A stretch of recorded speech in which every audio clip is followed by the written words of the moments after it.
Vous êtes une fois encore sur votre émission débat 100% Bénin et vous faites bien de nous tenir compagnie, mesdames, messieurs. Bienvenue. Un tollé général à l'annonce du choix d'un mandataire au port autonome de Cotonou. Nous étions fin novembre. S'en était suivi des mouvements d'humeur pêle-mêle des 5 syndicats opérant sur la plateforme portuaire. Et puis, plus rien. On nous dit qu'un modus vivendi a finalement été trouvé entre les travailleurs et l'État béninois. Mais coup de tonnerre, la signature du contrat de gestion ce mois-ci avec le port d'Anvers sous l'égide du chef d'État béninois a fait ressurgir les tensions. Les travailleurs crient à la traîtrise et déposent un préavis de grève. Préavis de grève au niveau du port autonome de Cotonou, préavis également au niveau du secteur de l'éducation dans son ensemble. Plusieurs fronts d'intervention sur lesquels le gouvernement est plus qu'attendu. Et quel pourrait en être l'issue? Les éléments d'appréciation, mesdames, messieurs, avec nos invités appelés à débattre autour du thème préavis de grève au Bénin des acteurs portuaires de l'éducation.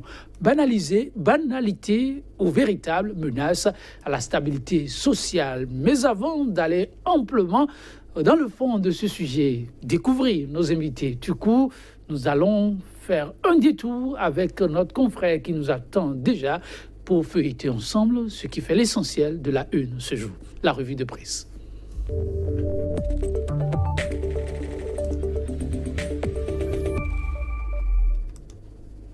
L'essentiel de la une des journaux à nous parvenu ce jour, c'est une fois encore avec Kodovi à Métonou que nous allons démarrer l'aventure ce mi-mois de janvier. Kodovi à Métonou, bonjour. Bonjour Joël Todji, bonjour également nos amis téléspectateurs. Le mois de janvier s'égrène déjà le 15. Tout à fait, le 15, et puis c'est une bonne moisson aussi bien en quantité qu'en qualité. Nous allons simplement découvrir. Merci donc, on démarre avec le quotidien Actu Express qui met en grand titre vers une paralysie générale de l'administration publique. Talon, le dos au mur, le dialogue social vole en éclats la rançon de la rage et de la ruse, puis gestion approximative de l'Assemblée nationale. L'honorable Eric Houndete se désolidarise de Rumbedi. First Info, invité sur l'émission 90 minutes pour convaincre de l'ORTB, l'honorable Achade dénonce la prise en otage du Parlement par le gouvernement. Il dégonfle donc les arguties de Aladati. La dépêche, Front social généralisé. Ça va mal. Les 52 syndicats de l'éducation en grève de 72 heures demain. Les centrales syndicales en grève en débrayage ce mardi. Quotidien, la nouvelle tribune, tension sociale après la suppression du droit de grève. La Cour constitutionnelle face à ses responsabilités devant l'histoire et puis faite de l'épiphanie. Patrice Talon en campagne à Porto Novo. Quotidien, la relève info, loi des finances 2018. Pourquoi exonérer l'achat des camions neufs alors que le gouvernement veut renflouer les caisses de l'État? Et puis émission Zone Franche de Canal 3 dimanche 14 janvier. L'honorable Gildas Agoka peine à défendre une position alimentaire. L'Afrique en marche, retrait du droit de grève. Le peuple va vomir la rupture depuis le PRPB. C'est la première fois qu'un régime en si mauvaise posture. Le confrère de la matinée, véritable scandale financier sous la rupture. Pourquoi ce mutisme du procureur de la République face aux manifestations de Kotiga? Et puis pourquoi également ce silence du syndicat de la CNSS, de la tutelle et du chef de l'État? Le nouvel observateur, application sans délai des décrets portant statut des enseignants de premier et deuxième degré. Les portes des écoles béninoises fermées ce mardi. Et puis non-respect des décisions de la Cour constitutionnelle. Maître Adrien Mbedi emboîte-t-il le pas à l'exécutif? Quotidien, matin libre, paralysie dans plusieurs secteurs, une semaine noire pour la rupture. Positif bilan de la DG Port. Pourquoi alors une gestion déléguée, s'interroge le journal Les Pu. Point média pour finir, atteinte aux libertés. Le spectre de 1989 se profile à l'horizon et puis faible performance de l'Assemblée nationale. Houndete confirme la vassalisation de l'Assemblée. Merci à vous, Kodovi. Maintenant, ce lundi, j'ai envie, une fois encore, de vous laisser choisir plutôt un titre à développer avec nos téléspectateurs. Vous choisirez quoi? Je pense beaucoup plus à la question économique. Donc, les camions qui seront bientôt exonérés, les camions neufs surtout, Et lorsque vous prenez cet aspect des choses dans un état où l'économie traverse quand même une situation suffisamment grave, cela amène beaucoup plus à s'interroger. On ne veut pas forcément parler du coût de ces camions neufs et tout ce que la douane peut engranger, mais c'est beaucoup plus lorsqu'on sait que dans ce secteur, il n'y a pas assez de citoyens qui puissent véritablement s'offrir ce luxe d'aller acquérir des camions neufs, alors qu'on attend dans les coulisses qu'au plus haut sommet de la République, on est en situation d'en avoir jusqu'à une trentaine.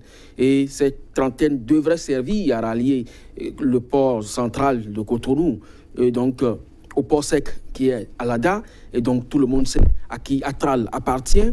Et ces camions qui, juste après ces travaux, pourront également servir à aller dans les champs cotonniers, ramasser donc les balles de coton pour desservir le port de Cotonou. Ça voudra simplement dire, Joël, on dit que ça en même temps une perte d'emploi qui s'annonce dans le secteur du transport et également une concurrence déloyale qui s'annonce, puisque le gouvernement, donc, à travers donc, la personne du chef de l'exécutif, va devenir en même temps le convoyeur des conteneurs vers son port sec et en même temps le transporteur des balles de coton vers le port de Cotonou. Je ne sais pas à quoi tout ça rime dans une république où on prône quand même la rupture, où on prône quand même le bien-être pour tous, où on prône quand même une séparation des pouvoirs et on évite la plupart du temps à travers les expressions qu'il n'y aura pas, je ne sais pas, un mélange de genres. Mais aujourd'hui, lorsque ça se passe comme ça, vraiment, c'est l'impression qu'on est en plein dans le mélange de genres. De toutes les façons, je ne vois pas là où se situe l'homme d'affaires au chef de l'État. Merci à vous, Kodjovi Ametono. Mesdames, Messieurs, vous avez compris. Ce sera tout pour l'instant. Revue des titres du jour. On se retrouvera demain avec le même entrain pour découvrir d'autres titres à la une des journaux. Pourquoi pas. Merci infiniment et à demain.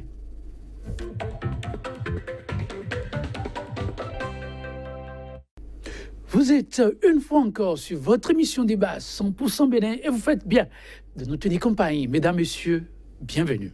Un tollé général à l'annonce du choix de mandataire au port autonome de Cotonou. Nous étions fin novembre. S'en était suivi des mouvements d'humeur pêle-mêle des syndicats opérant sur la plateforme portuaire. Et puis, plus rien. On nous dit que modus vivendi a finalement été trouvé entre les travailleurs et l'État béninois. Mais coup de tonnerre, la signature du contrat de gestion ce mois-ci avec le port d'Anvers sous l'égide du chef d'État béninois a fait ressurgir les tensions. Les travailleurs crient à la traîtrise et déposent un préavis de grève. Préavis de grève au niveau du port autonome de Cotonou. Préavis de grève également au niveau du secteur de l'éducation dans son ensemble. Plusieurs fronts d'intervention sur lesquels devra alors intervenir au plus tôt le gouvernement. Mais quelle pourrait en être l'issue? Mesdames, Messieurs, les éléments d'appréciation, ce sera avec nos invités appelés à débattre autour du thème préavis de grève au Bénin des acteurs portuaires et ceux de l'éducation. Banalité ou véritable menace à la stabilité sociale. À ma gauche, pour l'instant débat, Roland Kpeuntor. Il est consultant en gouvernance et évaluation des politiques publiques. Nous y sommes en plein dans le débat. Donc, Roland Kpeuntor, bonjour. Bonjour Joël, merci pour l'invitation. Sachez que c'est toujours un plaisir de vous savoir disponible. En face de vous, un homme de droit, on en aura un peu besoin pour mieux apprécier quelques orientations. Il a nom Alain Oronla, il est aussi un observateur très averti de l'actualité sociopolitique sur le continent africain. Alain Oronla, il est avocat au barreau de Cotonou au Bénin. Maître Alain Oronla, bonjour. Bonjour Joël. Merci de nous rejoindre. Bonjour Roland, si vous permettez. Merci maître. La situation sociopolitique du Bénin paraît depuis quelques jours, plus précisément depuis l'entame de la nouvelle année, confuse. Pas de quoi, dit-on, crier à sur le baudet, mais il y a de quoi réfléchir sérieusement. Actuellement, sur la table de différents employeurs, mais aussi sur la table des gouvernants, des préavis de grève. Maître Alain Oronla, d'abord sur la terminologie, une nouveauté ou dans la normalité des choses, préavis de grève? C'est tout à fait dans la normalité des choses, puisque La grève est encadrée. Il y a des dispositions législatives et réglementaires qui invitent ceux qui veulent se mettre en cessation de travail à observer par convenance un délai de préavis, etc. Et la grève étant un instrument aussi syndical, ça peut être, par exemple, un ultimatum pour inviter ou renforcer des négociations en cours. C'est en tout cas un procédé de bienséance qui n'est pas nouveau et qui n'est pas banal et qui est au contraire à encourager. Alors, cette clarification apportée, on apprécie alors la démarche. Annoncer d'abord les couleurs de ces préavis, les acteurs portuaires. Une démarche à laquelle très peu s'attendaient. Pour beaucoup, eh bien, l'entente a finalement été trouvée. On peut aller de l'avant quant à l'avenir du poumon de l'économie nationale au Bénin. Le port autonome de Cotonou, Roland Kpeunto, est le chef de l'État qui a présidé en personne la signature avec le port d'Anvers et les travailleurs qui, à nouveau, donnent de la voix. Sont pas vraiment d'accord pour ce qui a été joué. Pour eux, ça a été plutôt une façon de les tourner en bourrique dans la farine, pour reprendre l'expression consacrée du principal syndicat. C'était pas ce sur quoi il s'était attendu. Il s'attendait encore à une rencontre avec le chef de l'État pour s'entendre sur les dernières touches à apporter. Mais vraiment, la signature a été faite. Comment vous avez apprécié cette sortie des acteurs portuaires? Déjà, je voudrais vous remercier, mais en même temps compléter Maître qui a bien donné l'explication pour ce qui est du préavis. Évidemment, le préavis, déjà, par son libellé, son vocable, c'est « nous annonçons ». Nous vous tenons informés qu'à partir de telle date, nous allons en grève. Donc le préavis, déjà, donne clairement l'indicateur que nous sommes en désaccord. Mais ce désaccord, je vous le notifie avec la menace qu'à partir de telle date. Et le préavis ouvre en même temps une phase accélérée, et du moins très active, intense, de dialogue social. Donc, entre l'annonce du préavis et le début de la grève réelle, et donc de l'introduction d'une nouvelle motion de grève, il faut effectivement que les deux parties viennent en conciliabule, en pourparlers, cette fois-ci avec plus d'énergie et plus de disponibilité de la part des deux parties. Ils soupçonnent donc les acteurs syndicalistes donc, du port autonome de Cotonou, ils soupçonnent peut-être le chef de l'État de n'avoir pas invité pour une seconde assise pour, comme vous le dites, finaliser la rencontre qui avait eu lieu, où le chef d'État leur avait même donné un draft des papiers à amender sur place. Bon, évidemment, commettre une partie du port, ou le port lui-même en entier à un prestataire mandataire, ça relève d'un acte du pouvoir exécutif. Mais pour autant que ces salariés, avant qu'ils ne soient salariés, ils sont citoyens, donc défenseurs du bien économique et de l'intérêt général. Donc ils sont en position d'aller au-delà. Je crois que c'est aussi une finalité de la grève. Au-delà des conditions de travail, on se met en position de défenseur de l'intérêt général. Et je crois que ce n'est pas encore tard. De mon point de vue, ce n'est pas tard. Surtout que ce délai, ce préavis, donne le temps au chef de l'État de rattraper ce qui peut l'être. Vivement, parce que le port de Cotonou, comme on le dit couramment, c'est le poumon de l'économie. Un poumon, vous voyez, il fait respirer l'air et il fait expirer l'air. Non seulement pour notre pays déjà, pour les flux, mais aussi pour les pays de l'Interland. Donc, laisser refroidir, ou du moins être surchauffé dans le sens négatif, une tension au port, c'est jouer avec la vie au plan financier. Et du coup, tous les autres secteurs sentiront. Déjà, le port, avec sa part contributive à l'économie, on ne pourra pas jouer avec. Et je crois, il n'exige pas, de mon point de vue, trop. Il suffit au chef de l'État de les appeler pour dire, mais OK, à la suite de notre échange de la fois passée, qu'est-ce que vous reprochez à la décision? In fine, c'est que le port s'en ressente bien et qu'il dégage assez d'économie pour alimenter les besoins et les charges régaliennes de l'État, surtout les mesures sociales qui sont attendues de la part du chef de l'État pour que les gens soufflent un peu davantage, surtout que le panier de la ménagère, comme on le dit, il est davantage troué en raison, on connaît des crises conjoncturelles internes comme externes, mais beaucoup en raison des réformes qui sont en cours, qui visent à assainir les finances publiques. Mais quand on assainit, c'est aussi face à des citoyens qu'on fait ces mesures. Donc il faut aussi en tenir compte. Maître Alain Roula, oui, il est question de réforme justement pour permettre à l'économie béninoise de mieux se porter. Là-dessus intervient ce contrat. La réaction des acteurs portugais, comment l'homme de droit l'a-t-il apprécié? C'est beaucoup moins une question de droit qu'une question de compréhension de la démarche et de légitimité de la démarche. Certes, le président de la République est le chef de l'exécutif et il a été élu pour donner à notre économie les orientations qui lui paraissent les plus pertinentes. Mais ces orientations, tout en étant pertinentes, efficientes, légitimes, ont besoin d'une assise, c'est-à-dire d'une explication, d'une pédagogie en direction des acteurs. Et c'est là où le bas blesse, parce qu'on a l'impression que le président de la République et son équipe, qui sont pressés par le temps, puisque le président ne s'est donné que 5 ans pour réformer le pays, parfois donnent dans une démarche expéditive, je dirais, presque décrétale, pour ne pas dire dictatoriale. C'est-à-dire que le président de la République tire de la légitimité de son élection la toute intelligence qui lui permet d'imposer des solutions qui vont lui permettre d'honorer son programme. Et je dis que malheureusement, c'est là où le bas blesse, parce que je n'ai pas de leçon de gouvernance à donner, j'ai jamais été gouvernant, mais j'en ai observé. Je crois qu'il y a des questions qui méritent qu'on les mûrisse avant de les mettre en œuvre. On appelle ça la concertation, on appelle ça le dialogue, on appelle ça la discussion. Et notre président, qui a fait sa carrière dans les affaires, et qui donc forcément a développé une personnalité trempée, pense être pragmatique et va de décision en décision. C'est plus compliqué de mon point de vue lorsqu'il s'agit de gérer un État. La démarche des acteurs portuaires paraît d'autant plus compréhensible, c'est-à-dire que j'ai l'impression qu'il y a une défiance. Elle paraît d'autant plus compréhensible que le président de la République, depuis qu'il a été investi, est dans une sorte de marche forcée. Nous avons annoncé des réformes, elles passeront coûte que coûte, et peu importe ce que pensent les autres, même s'ils sont majoritaires.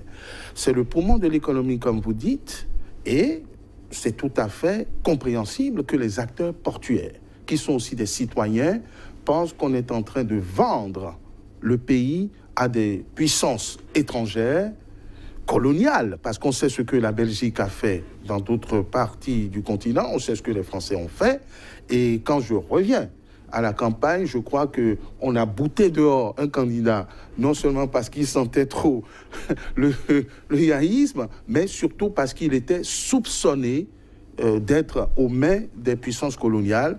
Donc si les actes qui sont posés aujourd'hui donnent cette impression, je comprends qu'il y a des réactions épidermiques pour maintenir les choses en l'état. Maintenir les choses en l'état, oui, mais les acteurs portuaires espèrent vivement que dans les tout prochains jours, il y aura une rencontre.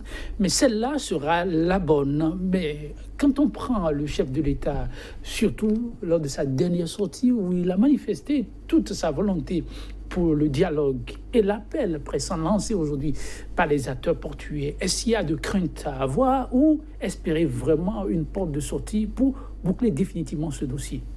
Non, on n'aura pas à se nourrir de crainte. Le chef de l'État a conscience de ce que, même dans le cadre de réforme, ce qu'on vit d'ailleurs, il y a un outil fondamental qui est l'approche participative et inclusive. Et on saurait réformer un pays, effectivement, qui peut expérimenter les outils qui ont fait leur preuve dans le système privé. Mais pour peu que les règles qui sont celles d'un État moderne, comme le nôtre, où il y a séparation de pouvoir, et les organisations syndicales, c'est des acteurs sociaux qui ont aussi leur légitimité, parce qu'ils répondent au nom de la force ouvrière, ceux qui exécutent les décisions. Donc on ne peut pas réformer sans pour autant leur faire la part qui leur convient de faire. Vous ne pouvez pas réformer sans les hommes. Et c'est une démarche à laquelle le chef d'État pas s'imposer. C'est une doléance presque, mais ça va de soi que sans un dialogue social apaisé, les réformes auront pour peu qu'elles soient drastiques, mais même populaires à la limite, mais quand elles sont légitimes, la légitimité naît du consentement des acteurs qui subissent la réforme. Elle peut être légale, mais quand elle souffre d'une légitimité, et pour peu, moi je crois qu'il n'y aura pas de crainte. Le chef d'État a conscience qu'on ne pourra pas renouveler tout le personnel du port. On ne pourra pas renouveler. Une question qui est revenue plus d'une fois et à laquelle les acteurs ont essayé d'apporter des éléments de réponse. Plus d'un Béninois s'étonne de les voir donner actuellement de la voix alors qu'ils ont eu le temps nécessaire pour pouvoir après réagir suite aux négociations qui n'ont pas porté tous les fruits qu'ils espéraient. Mais ces derniers ont avancé comme quoi il y avait l'un des leurs, il est syndicaliste, aujourd'hui directeur des infrastructures, vous voyez celui dont je parle, qui les aurait rassurés qu'il n'y aura pas de signature tant qu'il n'y aura pas une assise pour aplanir les divergences. Donc, ils ont été plutôt pris à un piège qu'ils n'ont pas vu venir. Donc, ils ont été floués.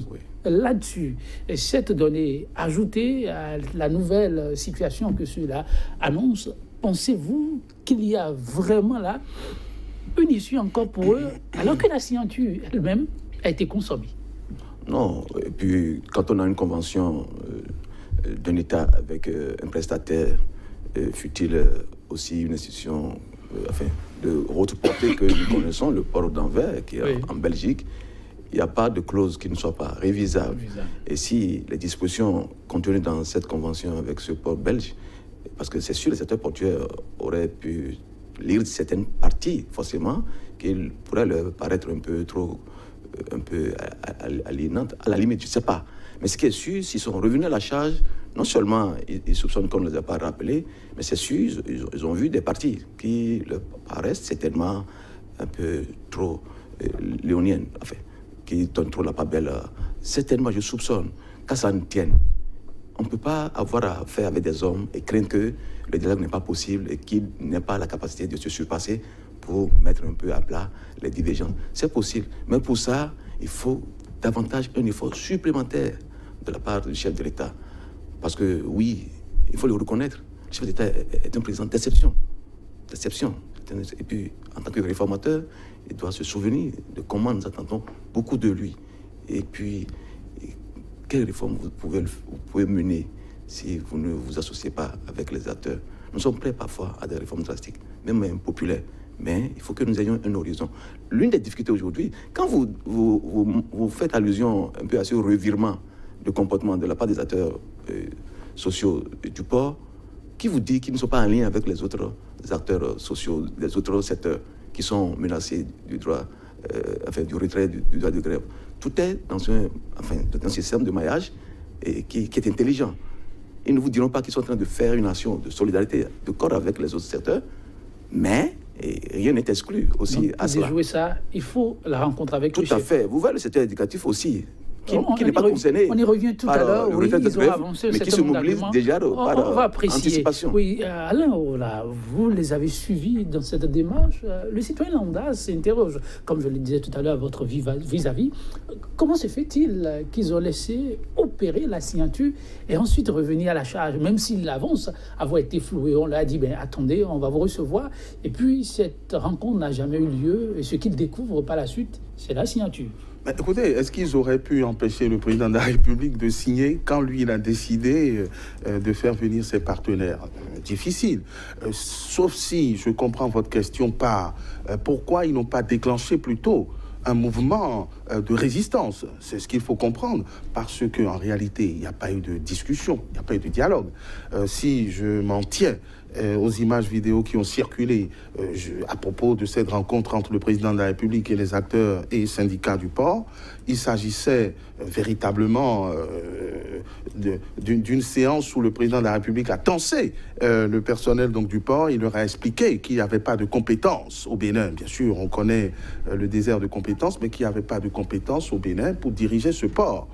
Donc, ce n'est pas qu'une réforme, il n'y a pas eu de discussion, c'est tout simplement un contrat de location-gérance, pour parler pudiquement, de cet attribut de souveraineté à des puissances coloniales que les Béninois ont rejetées lors d'une élection présidentielle de 2016. Donc, c'était très clair, déjà sur le visage des uns et des autres, qu'il n'y avait pas de discussion possible et que ce serait faire preuve de naïveté que de croire qu'ils seront réinvités à une autre séance malgré les assurances.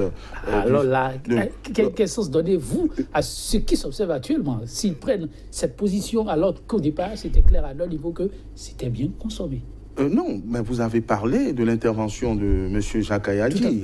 En tout cas, ce sont eux qui l'ont dit. Je ne suis plus certain qu'il soit seulement dans son manteau de syndicaliste, puisque, bon, voilà, donc, comme toujours, on les a apaisés, pour ne pas dire endormis, et puis ils découvrent du jour au lendemain que la signature a été faite, donc ça déclenche ce mouvement qui est devenu un mouvement non seulement épidermique, mais épidémique.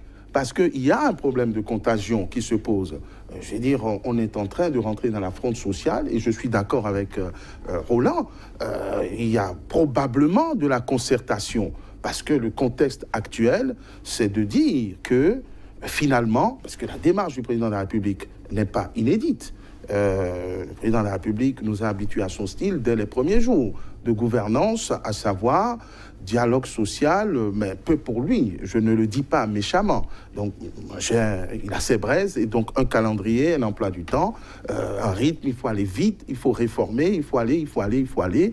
Et je crois que, en l'absence de réaction des institutions de contre-pouvoir qui pourraient dire, mais Monsieur le Président, c'est sûr que vous avez été élu, que vous avez beaucoup de bonnes idées, mais allons-y doucement puisque nous sommes pressés.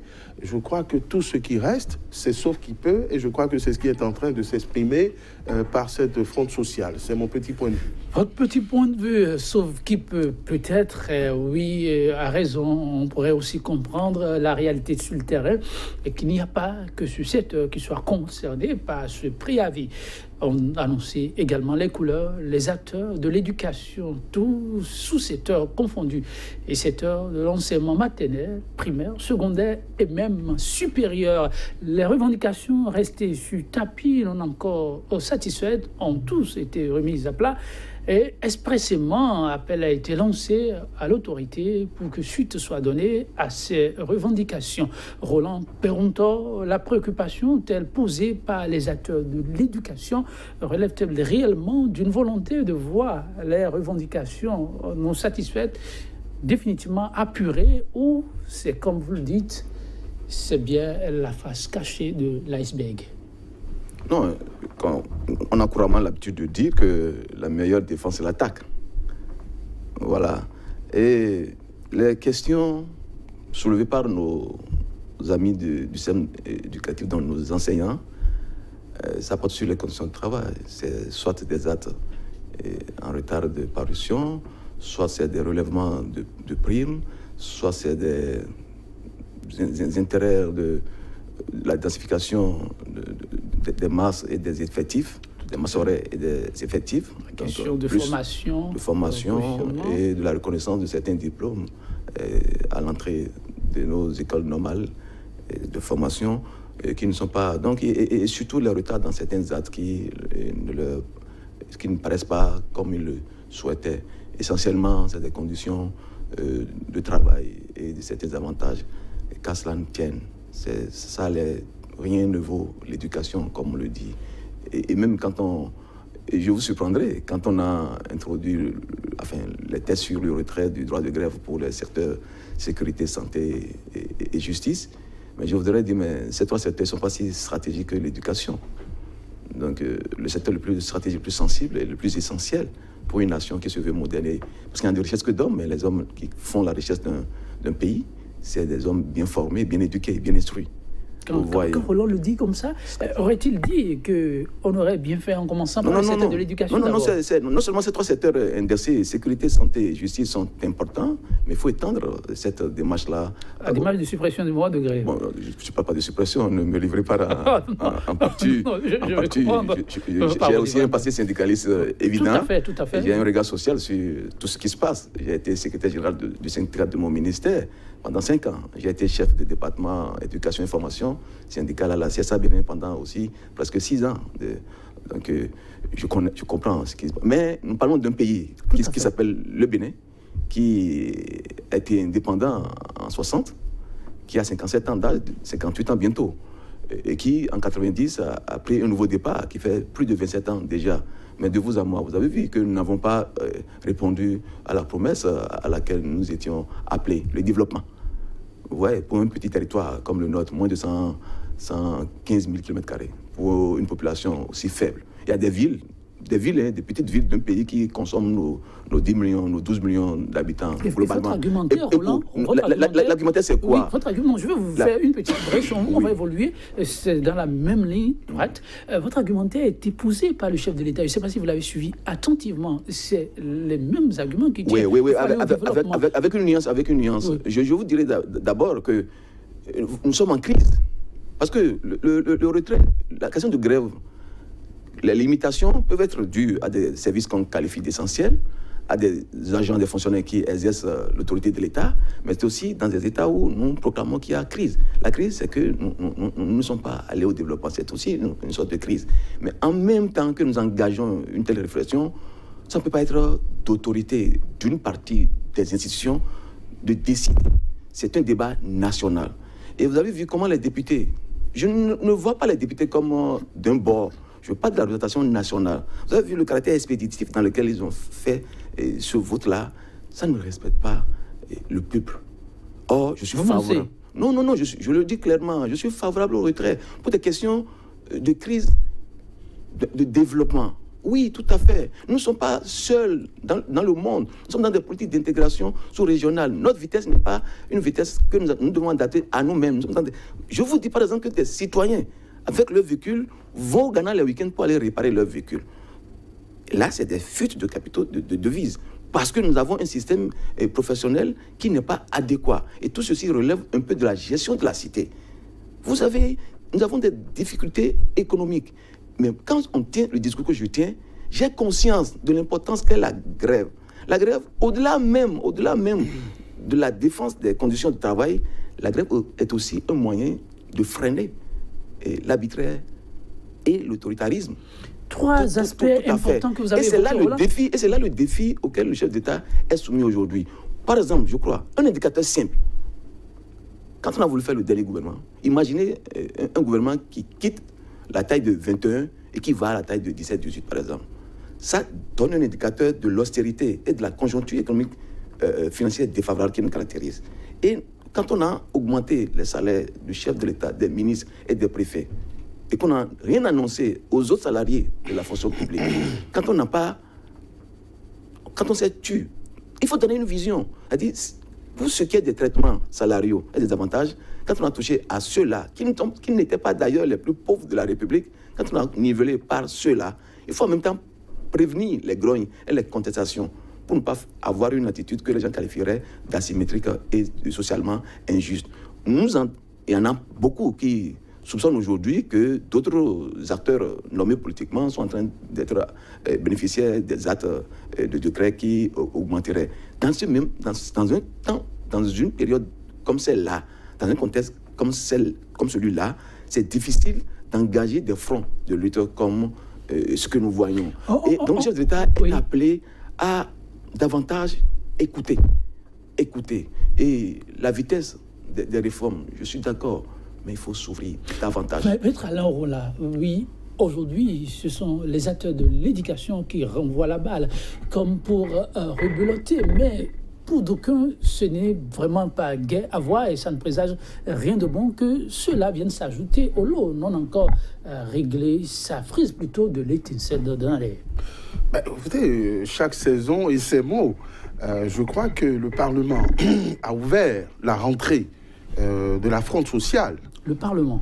Bien sûr, par l'adoption de lois scélérates qui sont combattues par les corps indexés. Je veux parler du corps de la justice, des corps de la justice et de la santé. Donc je crois que c'est ça qui fait l'actualité. Et la revendication de ces personnels, donc c'est une lutte contre les velléités de suppression du droit de grève. Les secteurs dont vous avez parlé, pour l'éducation, il s'agit de remettre à plat les avantages qui avaient été promis. Pour le port, il s'agit de lutter contre la dépossession de cet outil et de ce poumon de notre économie nationale. Donc, les motifs sont divers et variés pour que l'arbre ne cache pas la forêt. Il s'agit de protestation, il s'agit d'une véritable fronde sociale qui révèle non seulement notre mal-être, qui n'est pas inconnu du président de la République, parce que je me souviens très bien de ses propos de campagne. Il a été le premier à rappeler que le pays allait très mal, le pays va mal, et qu'il faut faire des réformes urgentes, dont je présume que les fruits allaient être très vite partagés.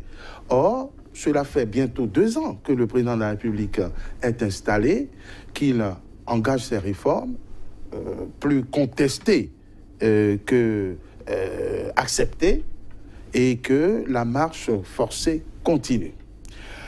Le président de la République et son gouvernement, c'est pas moi qui vais faire la fine bouche, sont soupçonnés de se désintéresser du sort des populations et donc de ces différentes catégories pour alimenter d'autres ambitions. C'est ce qui se dit dans le pays. Donc, je crois qu'on a atteint un niveau d'exaspération. Je parle des travailleurs qui ne voient rien venir de la prospérité partagée naguère proposée par un certain président de la République. Ils ne voient rien venir. Ils voient au contraire des brimades, des brutalités et des institutions de contre-pouvoir totalement couchées. Donc, quand il n'y a pas de rempart contre l'arbitraire ou contre des dérives qui paraissent comme dictatoriales, je crois que c'est là qu'on commence par protester, et c'est ça ce qui donne l'impression de naître. Parce qu'on on va pas se mentir. Moi, j'appelle ça le 3e tour électoral. Je dis après le 1er tour et le 2e tour, le 3e tour électoral, et c'est généralement social. Nous y sommes. Cette fronde sociale risque de devenir une fracture si nos gouvernants ne mettent pas de l'eau dans leur vin. Et contrairement à ce que disaient certains députés, au lieu de mettre, on demande aux uns de mettre de l'eau dans leur vin, mais on met du whisky dans l'eau, de l'eau dans le whisky. Enfin, j'ai le député Basile Arrossi qui disait cela, et je suis d'accord avec Roland. C'est-à-dire qu'il faudrait que nos gouvernants ne soient pas autistes, qu'ils entendent, qu'ils comprennent, et qu'ils ne soient pas suffisants, parce que j'ai l'impression qu'ils pensent qu'ils ont les clés, la solution de développement de ce pays, qui ne peut pas se faire sans les enfants de ce pays. Donc, si nous ne voulons pas que cette fronde sociale qui s'annonce, ce n'est pas des mouvements d'humeur, si nous ne voulons pas que cette fronde sociale aille jusqu'à la fracture provoquée par la rupture, il est temps, plus que temps, que les gouvernants, à tous les niveaux, c'est-à-dire l'exécutif, le Parlement et même les sommités de nos institutions juridictionnelles, fassent preuve d'écoute, fassent preuve d'humilité et ramène totalement la balle à terre afin que les populations comprennent. Sinon, je ne sais pas où on... Écoute, humilité, ce sont les maîtres mots que les invités d'aujourd'hui ont ressassés. Plus d'une fois revenus, à raison, je m'en voudrais de ne pas me replonger dans un appel trop tôt lancé par un parti, le Parti communiste du Bénin, qui parle de dialogue, urgence pour les Béninois à s'asseoir autour d'une même table. À croire qu'aujourd'hui, on est en train de revenir à ce qu'ils ont appelé le fondamental. Déjà 2 à 3 mois de gouvernance. Roland Perrontor, est-ce là qu'on en est aujourd'hui? Une nécessité, vous aussi, parliez d'un Parlement qui a voulu faire quelque chose de formidable pour un peuple, mais qui n'a pas été suffisamment à l'écoute. Vous avez eu l'impression que ce qui a été fait n'a pas été fait en écoutant tout le monde. Les Béninois ont-ils besoin aujourd'hui, plus que jamais, de s'asseoir et de dialoguer?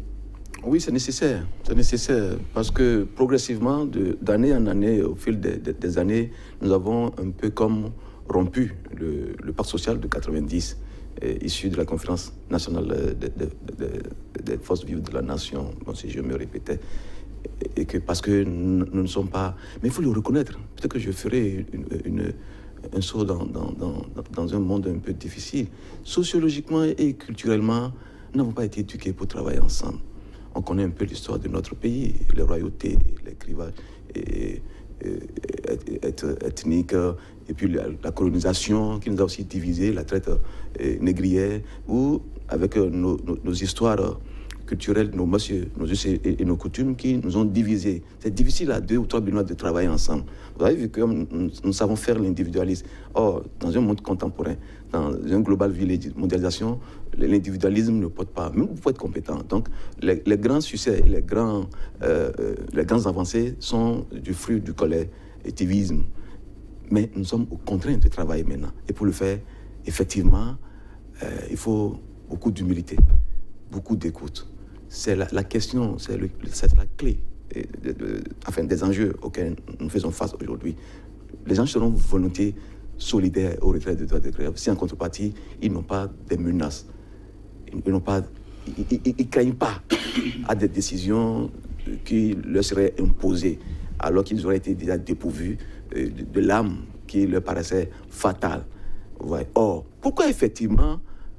Parce qu'il faut l'admettre, pour du rien, dans beaucoup de secteurs, on allait trop vite en grève. Même quand on prend la loi qui régit la grève au Bénin, la loi de juin de 2002, les étapes pour parvenir à une grève, parfois on saute beaucoup d'étapes et puis on manifeste très tôt sans aucun dialogue social.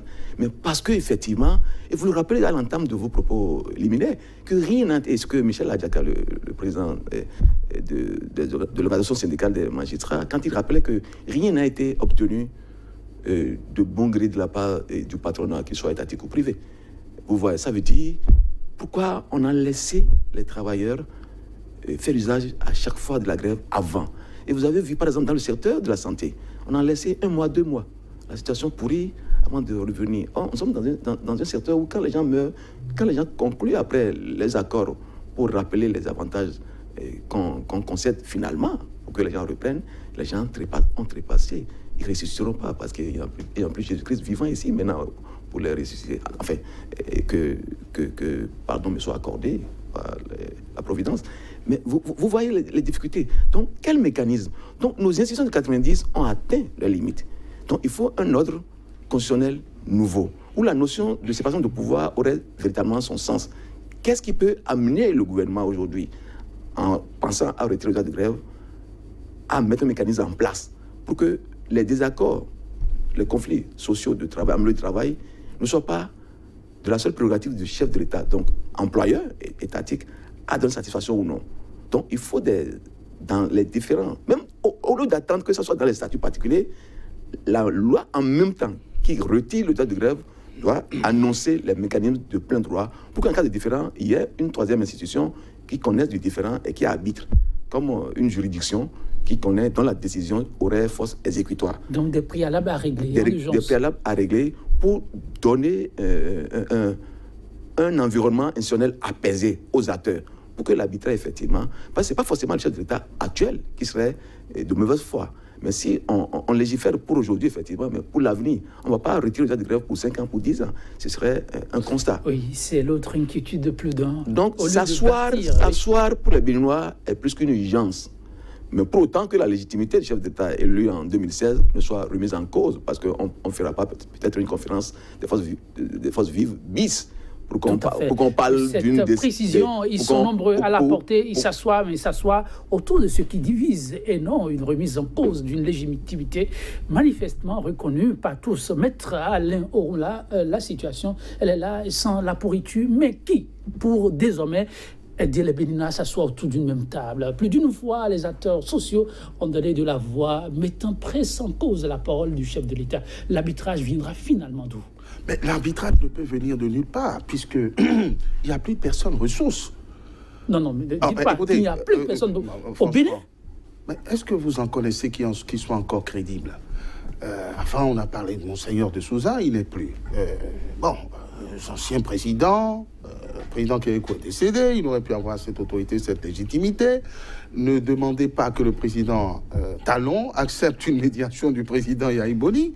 Le médiateur, professeur Albert Evoidre, est à la retraite. Les institutions sont complètement fanées. Chacun a démissionné, chacun a renoncé, chacun a abdiqué. Il n'y a plus de personnes ressources. Malheureusement, il faut le dire, personnes de référence qui ne se soient pas compromises ou qui n'aient pas joué le jeu. Et observez la politique.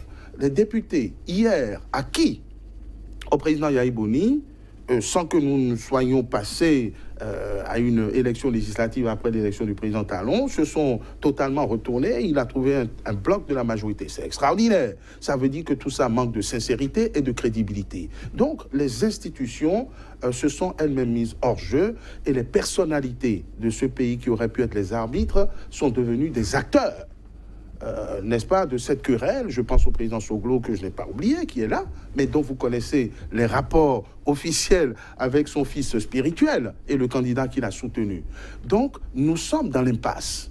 Et seul le président de la République, malheureusement, il y a beaucoup de faucons qui l'entourent, seul le président de la République doit avoir conscience que même si hier, c'était juste une ambition pour lui, aujourd'hui, il a un devoir impératif de ramener la paix dans la maison Bénin et d'envisager autrement la gouvernance. Sinon, nous irons, comme je le dis, je crains que nous n'allions à la fracture.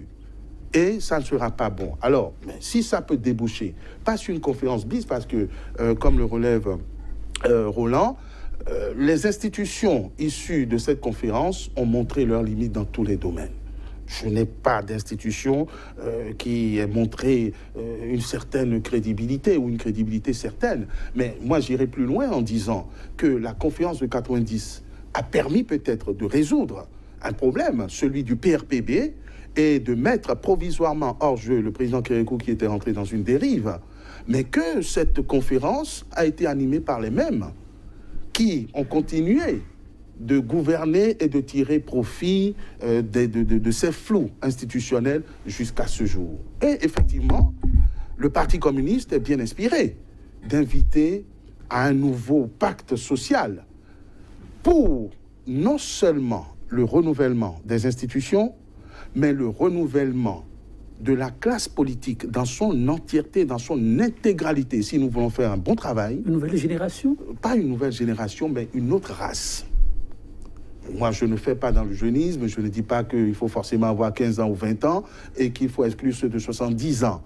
Mais je pense qu'il faut un renouvellement, c'est-à-dire qu'il faut un bol d'air frais pour penser, pour passer à autre chose. Je rappelle cette phrase du président Kérékou, il faut liquider l'ancienne politique à travers les hommes, les structures et l'idéologie qu'il apporte. Parce que si c'est les mêmes acteurs, ce sera les mêmes méthodes et la rupture ne pourra pas réussir parce que l'inspirateur de la rupture est un produit du système, est un concepteur du système. Et c'est pour ça qu'il peut neutraliser un certain nombre de forces malfaisantes, mais les anciens amis vous rattrapent et les anciennes pratiques aussi vous rattrapent. Ce qui fait qu'il y a une fermeté du président de la République qui confine à la rigidité. Et quand c'est trop rigide, ça casse, parce que ça ne passera pas. Donc, il faut que chacun de nous prenions conscience des dangers qui nous guettent et que nous allions effectivement à une nouvelle table, pas improvisée, où on se reparle, on change les hommes, on change le système, on change les méthodes. Ce n'est pas une question de président de la République contre un tel, etc. C'est une question du Béninois nouveau. C'est une question collective et individuelle au niveau de chacun d'entre nous. Ce consensus, s'il n'est pas fait, je crains que nous allions vers l'insurrection. Un consensus pour un Bénin nouveau, un Bénin prospère, un Bénin où il fait bon vivre pour chacun et tous, mais qui pour amener les Béninois à ce renouvellement. Roland Kereva, qui désormais pour l'arbitrage idéal et aider le Bénin à se retrouver et réussir sa marche pour un développement révélé. Ok, chaque Béninois a cette capacité de faire des propositions ou de se faire entendre.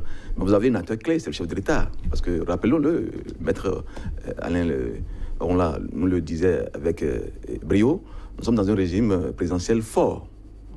Et on l'a rendu fort comme ça parce que nous sortons d'une dictature en 90 et il fallait tout faire pour que le système en place n'ait pas une capacité à rebondir en 91 autour des premières élections démocratiques. Donc on a renforcé pour que le nouveau président venu en 91 ait les coups de franche pour gouverner. Donc on a réglé ce problème du passage d'un système de dictature ou bien autoritaire à une ère démocratique sans effusion de sang. C'était nécessaire, on l'a fait, on l'a réussi. Mais on a vu les limites maintenant. Le développement nous frappe à la porte et on ne répond pas.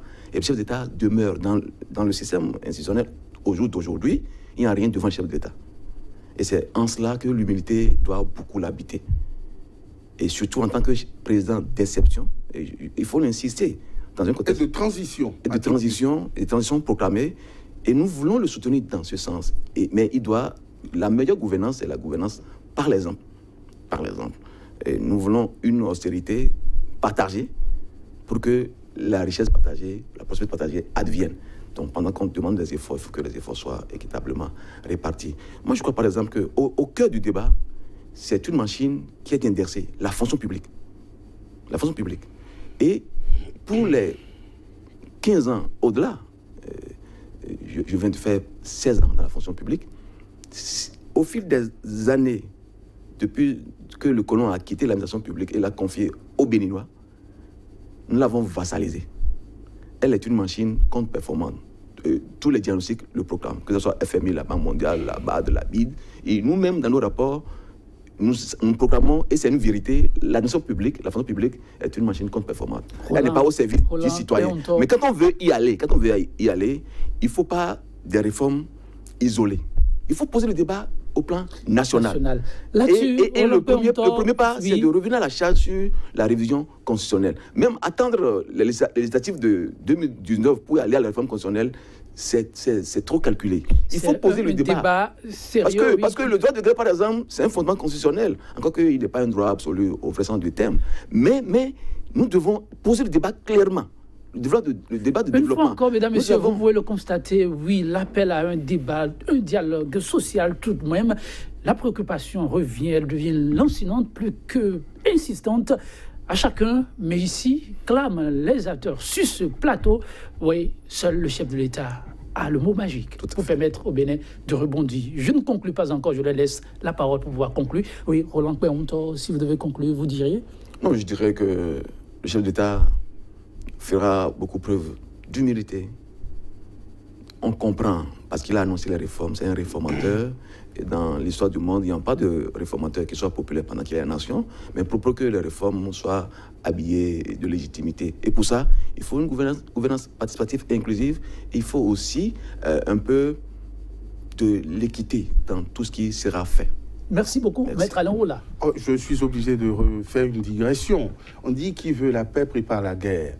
Le droit de grève est une arme de dissuasion. C'est même un rempart de résistance. Et donc, c'est suspect que de vouloir démilitariser ou désarmer le partenaire social, alors que le mieux serait de faire qu'on n'ait jamais recours à cette arme. Comme les policiers qui ont leur arme, on ne souhaite pas qu'ils s'en servent pour tuer les populations. Donc, pour conclure, je dirais que tout est entre les mains du président de la République. C'est le seul responsable, le premier responsable de ce pays, et il n'y a pas rien devant lui, il y a le peuple. Il doit regarder son peuple, entendre ceux qui ne disent pas la même chose que lui, puisqu'il dit qu'il n'aime pas les courtisans. J'ai l'impression que les courtisans faucons sont en train de l'emporter et que ici, c'est le Bénin. Mesdames, Messieurs, ici, c'est le Bénin. Que de conclusions aujourd'hui. Je me garde de ce que je vous avais prévu. Il y en avait eu suffisamment de très bon. Mesdames, Messieurs, merci pour la fidélité. Demain, c'est un autre jour.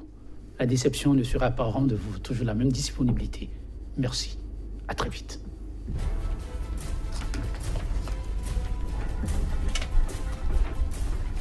Allez.